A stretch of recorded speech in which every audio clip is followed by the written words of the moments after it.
Hello, Steve White, Steve Arts 89. Well, it's Christmas Day. Christmas night, actually. I've been watching old reruns of Roseanne. Because, I don't know, it's like a fictional family. I don't know, I wanted to talk about my own dysfunctional family in Christmas. There's so many people, not actually, well, probably this year, a lot of people alone on Christmas thanks to COVID. But there are a lot of other people who end up spending Christmas alone because of family and issues like that. I don't know, it just seemed natural to me when I was younger that I just assumed we would have like a big Christmas dinner, like that's what you did. And we seemed to do that when I was a little kid, and then when my mum and dad separated, people always came around on Christmas. I remember after I left for university and I came home, I just assumed everyone would come up for dinner. And there were a lot of years where I don't think anyone had any plans, but I just assumed they all did. And I'm just like, so when are you coming? And a lot of these big dinners, I think, happened because of me. And I don't know what they're doing now, because when my mum got sick, we still came around, but some years it'd be like the whole family would have dinner, except maybe my sister, one of my sisters, who apparently her husband was a better class than us, so she would go to their dinner. They would never associate with us, but she'd always go to their dinner and miss our family dinner every year, and then she'd just show up later. So usually we'd all have dinner except for her. And later on, as people got married off, they'd sort of have lunch together, and then they'd all end up at mum's place for like dinner or after dinner. So we'd sort of eat, and then people would sort of show up, and then we'd still sort of have this big sort of family thing. And it'd be usually about 20 people, because I'm the youngest of 8, and there was mum, and then there was the 4 or 5 or 6 nieces at that point, and then it's like 20 now. And the last couple of years we did the same thing, except mum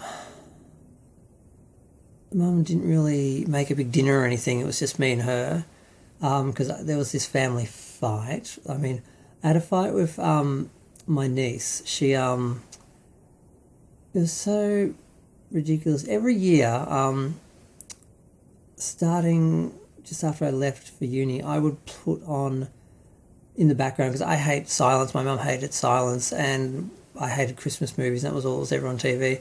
So I'd usually put a movie on, or just put movies on all day. They're usually movies I liked. One year I put on Priscilla, Queen of the Desert, and everyone watched it. That was sort of like my unofficial coming out. And then each year I'd put something on, whether it was a Madonna concert or a Cher concert, or usually a Madonna concert, just so there wasn't silence, but there wasn't a Christmas movie on.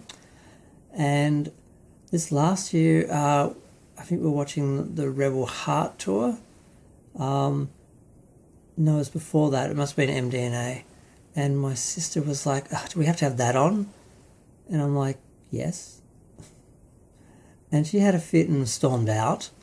And then her daughter had a go at me because I made her leave. And I just realised something I've always known, that I just wasn't part of the family. Being the gay son, I just never fit in.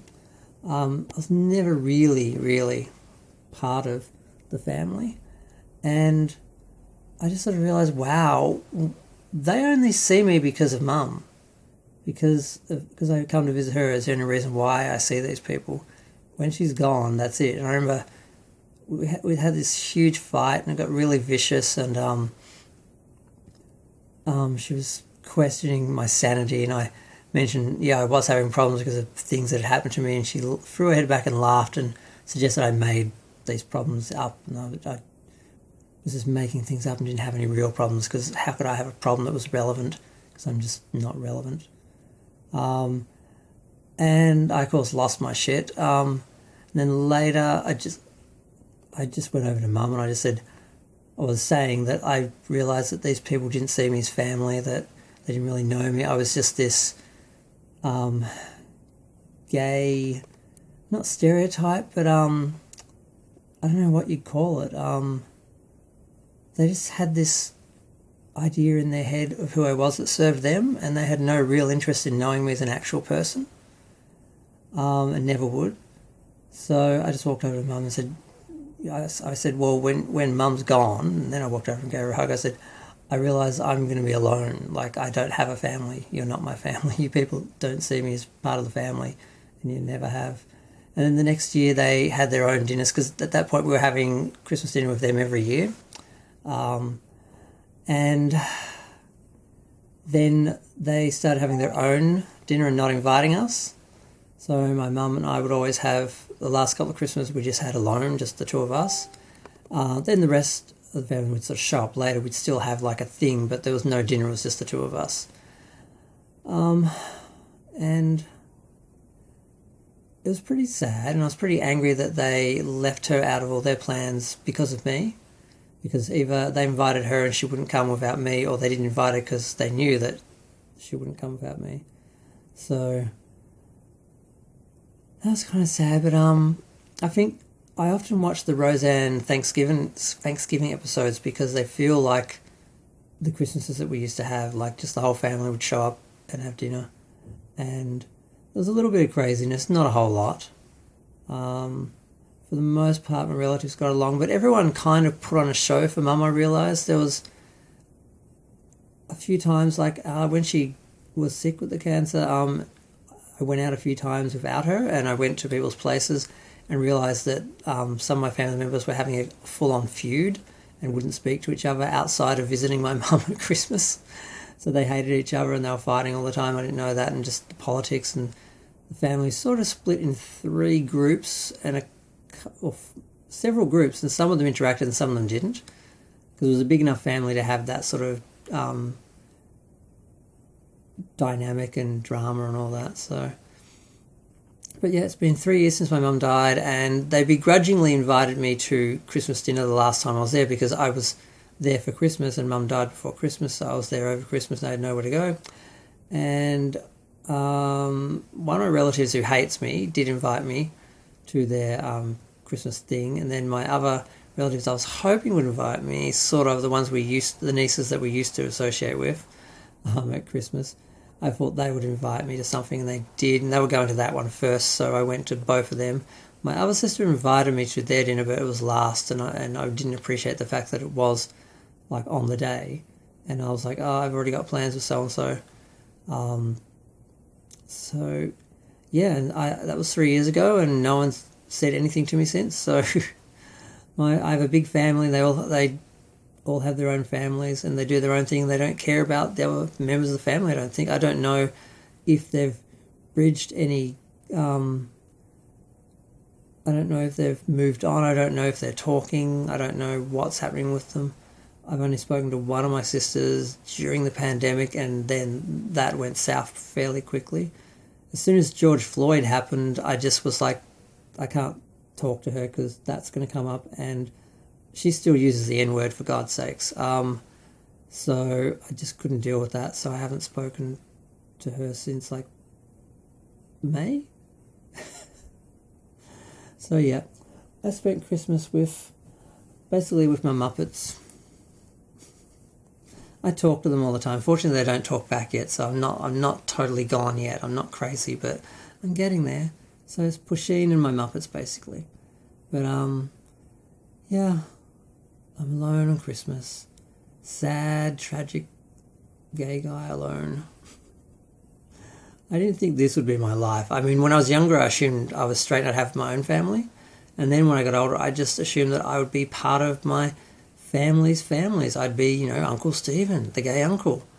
But they don't want a gay uncle.